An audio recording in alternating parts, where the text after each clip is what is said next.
দক্ষিণ চব্বিশ পরগনার মন্দির বাজারের কৃষ্ণপুর গ্রাম পঞ্চায়েতের আসন সংখ্যা ১৯। ২০২৩-এর পঞ্চায়েত নির্বাচনে 10টি আসন পেয়েছিল বিজেপি। একক সংখ্যাগরিষ্ঠতা নিয়ে কৃষ্ণপুর পঞ্চায়েতে বোর্ড গঠন করে বিজেপি। প্রথম দিকে প্রধান ও উপপ্রধান নিয়মিত পঞ্চায়েতে আসতেন। এলাকাবাসীদের অভিযোগ, গত 5 মাস ধরে পঞ্চায়েতে আসছেন না প্রধান এবং উপপ্রধান, ফলে তারা কোনো পরিষেবা পাচ্ছেন না, এলাকায় কোনো উন্নয়নমূলক কাজ হচ্ছে না। সমস্যা ভুগতে হচ্ছে সার্টিফিকেট, তারপরে টোটালি গ্রামের কাজ, রাস্তাঘাটের কোনো কাজ বাজ কোনো কিছুই হচ্ছে না, টোটাল এলাকায় কোনো কাজই হচ্ছে না। তা আপনারা কী চান? আমরা চাইছি সাধারণ মানুষ যাতে ভালোভাবে জীবনযাপন কাটাতে পারে, কাজ বাজ হয়, রাস্তাঘাট হয়, সার্টিফিকেট যাতে এখানে পেতে পারে। যেতে হচ্ছে প্রধানের বাড়িতে গিয়ে সার্টিফিকেট নিতে হচ্ছে। দেখতে পাচ্ছি পঞ্চায়েত প্রধান নেই, বহুবার ফিরে গেছি, দীর্ঘদিন এরকম তো দেখতে পাচ্ছি সে তালা মারা রয়েছে, প্রধান আসছে না। আমি যেমন ফিরছিলাম অনেক মানুষরা ফিরে যাচ্ছে, আমরা স্বাভাবিক পরিষেবাটা পাচ্ছি না। মানুষ পরিষেবা না পাওয়ায় সরব হয়েছেন কৃষ্ণপুর পঞ্চায়েতের তৃণমূল কংগ্রেসের সদস্যরা। প্রধানের পদত্যাগের দাবি করেছে তৃণমূল। মানুষের প্রচুর হ্যারাসমেন্ট হতে হচ্ছে, কাজকর্ম কোনো গ্রামের কোনো উন্নয়ন হচ্ছে না। আমাদের পক্ষ থেকে প্রধান নিজে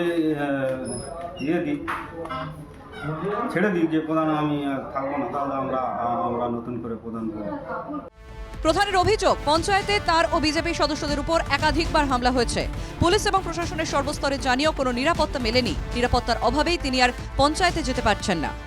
প্রচুর পরিমাণে হামলাও চালায়, অঞ্চলে গেলেই কোনো মিটিং করতে দেয় না, সেখানে মেন ফেলে দেওয়া হয়, মহিলারা থাকে তাদের উপর অত্যাচার চালানো হয়।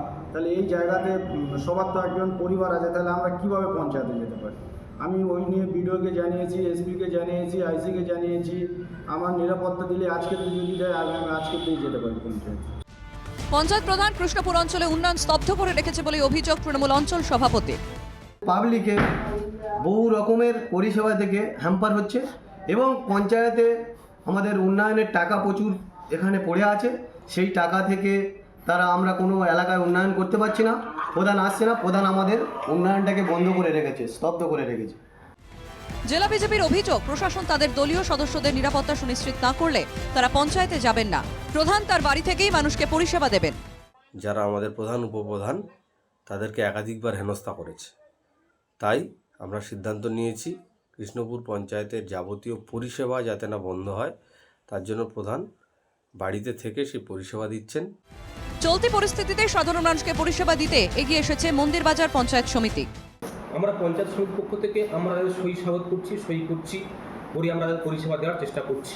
বিভিন্ন ধরনের রূপশ্রী, কন্যাশ্রী থেকে শুরু করে বার্ধক্য ভাতা, বিধবা ভাতা, আমরা কিন্তু এখান থেকে পঞ্চায়েত সমিতির সভাপতি বা আমি সহকারী সভাপতি হিসেবে আমরা সই করে কিন্তু বিডিও সাহেবকে বলে কিন্তু আমরা ওই অঞ্চলটাকে পরিষেবা দেওয়ার চেষ্টা করছি।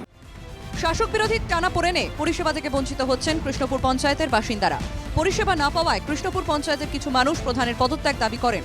অনেকেই আবার দাঁড়িয়েছেন প্রধানের পাশে। তারা তৃণমূলের বিরুদ্ধে অসহযোগিতার অভিযোগে সরব হয়েছেন। দক্ষিণ চব্বিশ পরগনা থেকে অরিজিৎ মণ্ডলের রিপোর্ট, NKTV বাংলা।